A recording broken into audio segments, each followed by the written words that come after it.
2026 FIFA বিশ্বকাপকে কেন্দ্র করে ফুটবল বিশ্বে ইতিমধ্যে উন্মাদনার পারদ চড়তে শুরু করেছে, যেখানে ফুটবল ইতিহাসের সফলতম দল ব্রাজিল দীর্ঘ 2 যুগের শিরোপা খরা কাটাতে মরিয়া হয়ে উঠেছে। অভিজ্ঞ ইটালিয়ান কোচ কার্লো আনচেলোত্তির অধীনে সেলেসাও সমর্থকরা যখন হেক্সা জয়ের নতুন স্বপ্ন বুনছেন, ঠিক তখনই এক বিস্ময় জায়গা নিয়ে মন্তব্য করে ফুটবল দুনিয়ায় আলোড়ন তৈরি করেছেন দলটির অন্যতম সেরা তারকা ভিনিসিয়াস জুনিয়র। রিয়াল মাদ্রিদের এই ফরোয়ার্ড মনে করেন এবারের বিশ্বকাপে তার নিজ দেশ ব্রাজিল নয়, বরং চিরপ্রতিদ্বন্দ্বী আর্জেন্টিনাই ট্রফি জেতার দৌড়ে ফেভারিট। সম্প্রতি স্প্যানিশ জনপ্রিয় ইউটিউবার এবং ইনফ্লুয়েন্সার ইবাই লানোসের একটি পডকাস্টে অংশ নিয়ে ভিনিসিয়াস তার এই খোলামেলা মতামত ব্যক্ত করেন। সেখানে তিনি বিশ্বকাপের সম্ভাব্য বিজয়ীদের নিয়ে নিজের মতামত তুলে ধরেন। এবারের বিশ্বকাপে জয়ের লড়াই ফেভারিট হিসেবে আর্জেন্টিনাকে সবার উপরে রাখছেন ব্রাজিলিয়ান এই ফরোয়ার্ড। তিনি তার বক্তব্যে কোনো আবেগ নয়, বরং দলের ধারাবাহিকতা এবং কৌশলগত স্থায়িত্বের উপর বিশেষভাবে গুরুত্ব দিয়েছেন।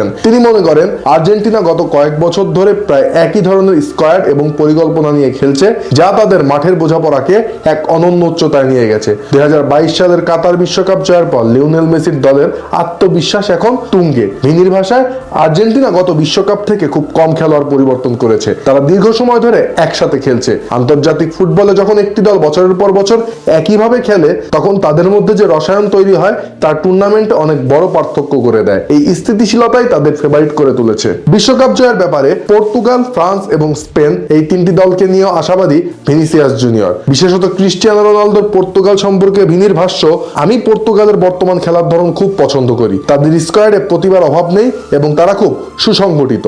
অন্যদিকে কিলিয়ান এমবাপ্পের নেতৃত্বাধীন ফ্রান্স এবং ইউরোজয়ী স্পেনের শক্তিমত্তার কথাও নির্দ্বিধায় স্বীকার করেছেন ভিনি। স্পেন সম্পর্কে তার মতামত, স্পেন সবসময় একটি শক্তিশালী দল, তাদের দলে তরুণ প্রতিভার পাশাপাশি অভিজ্ঞ খেলোয়াড়দের দারুণ সংমিশ্রণ রয়েছে। তারা ইউরোপে যেভাবে খেলেছে তাতে আসন্ন বিশ্বকাপে তারা শিরোপা জয়ের অন্যতম দাবিদার। নিজ দেশ ব্রাজিল সম্পর্কে ভিনিসিয়াস অবশ্য বেশ খোলামেলা সমালোচনা করেছেন। তার মতে, গত বিশ্বকাপের পর ব্রাজিল দল কয়েকবার কোচ পরিবর্তন করেছে। এই অস্থিতিশীলতার মধ্য দিয়ে যাওয়ার কারণে দলটি এখনো সেই কাঙ্ক্ষিত ছন্দে ফিরতে পারেনি।